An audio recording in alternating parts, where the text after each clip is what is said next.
So what's going on, everybody? Excuse the noise in the background. I have some people working on my yard. I'm actually having a landscape, redoing the entire backyard. We're just getting it ready to shut everything down. We shut our pool down and the whole 9 yards. So just been a pretty crazy week, put it that way. So if you hear the noise and people walking back and forth, it is just people walking through my house that half of them I don't know. So we got more breaking news. Yeah, guys. 12th package found. 12th bomb found. I'm almost positive this is being done, and this is orchestrated by, let's say, a group that supports Donald Trump or a Trump supporter themselves, individually. But I'm willing to bet that this is not just one person involved. And I'm going to sit here and I'm going to say it now. This is a alley-oop to the Democratic Party. If this doesn't motivate Democrats to get out and vote, I have no idea what will. At this point, you might as well, if you do not get up off your behind, okay, in 11 days and vote, after everything that you're seeing this unfolding, then you literally are going to be a part of the problem. So don't complain and bitch and moan when these guys, start just blatantly shooting motherfuckers. Okay, because that's really what it's going to come down to. They're sending bombs now. I have to believe that because the bombs did not go off, this is, I saw an FBI specialist speaking on C-SPAN, and he said that he believed that this is a coordinated, systematic test. It's like we do, you ever get those emergency broadcasting test system. He's saying that some terrorists, what they like to do is to test our system, see how we react, see what we do. And keep in mind, Congress hasn't even reconvened yet. What's scary to me is we don't know what's going to happen when Congress comes back.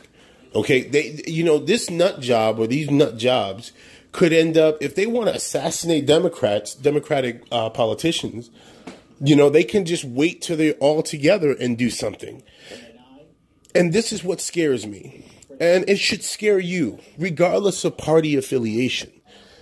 If somebody can have the brazen attitude to do this towards the Democrats, well, who's to say that the individual who's doing this towards the Democrats will turn on you guys, turn on your party, and say, hey, I didn't like the way you guys did this or this law or that law or this bill or that bill.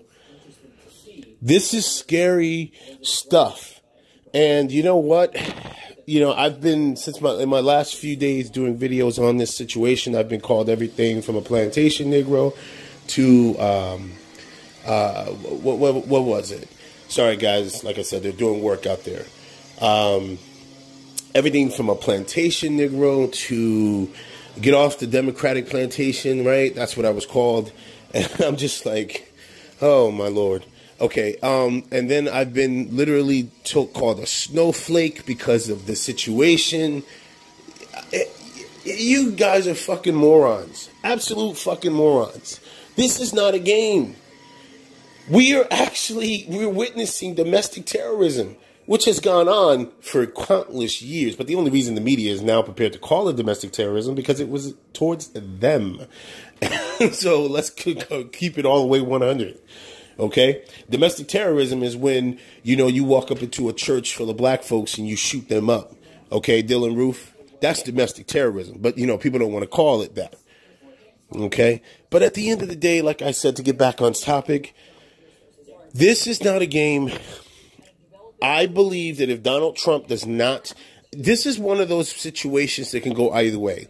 If in 11 days the House flips, which I believe it will flip, okay, you're going to see a drastic shift on the GOP side. The GOP side will use this situation as an easy out because it is an easy alley-oop out for them to back completely away from Donald Trump after the House flips to say, okay, this is our out. We'll have the backing of both sides. We'll have the backing of the independents if we sit there and we just, okay, yeah, House flips. You know what? I think we should start investigating Donald Trump. I think you should be subpoenaed, Mr. Trump. I think he should, then they'll start calling him out on his bullshit. And this is one of the fundamental reasons why I said to you, and I believe, that he wouldn't make it past his first full term. A lot of people think I'm crazy. They still think I'm crazy. They still think he's going to make it. I know brothers like Mike Sewell. He thinks that he's going to be maybe a 2-term president. You know, I know Santi Walden is kind of in line with me. Want this motherfucker out of here right now. But watch very closely in the next 11 days. If the House flips, the GOP will use this bomb threat, these bomb threats, these assassination attempts, to back completely the fuck away from Donald Trump. It's your boy Quest X. I'm out.